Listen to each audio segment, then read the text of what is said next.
Copa আমেরিকায় নিজেদের দ্বিতীয় ম্যাচে চিলিকে 1-0 গোলে হারিয়ে কোয়ার্টার ফাইনাল নিশ্চিত করল বিশ্ব চ্যাম্পিয়ন আর্জেন্টিনা। মেটলাইফ স্টেডিয়ামে চিলির বিপক্ষে 4-3-3 ফরমেশনে আর্জেন্টিনা।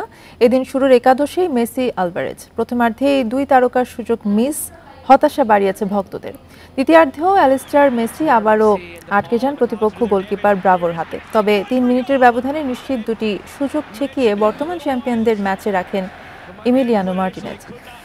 শেষ দিকে মেসির কর্নার থেকে ফিরতে শটে আর্জেন্টিনাকে এগিয়ে দেন লাউতারো মার্টিনেজ। এই জয়ে গ্রুপ সেরা হয়েই শেষ 8-এ মেসি, ডি মারিয়ারা। অন্যদিকে 2 ম্যাচে 1 ড্র ও 1 হারে গ্রুপ পর্ব থেকেই বাদ পড়ার শঙ্কায় চিলি।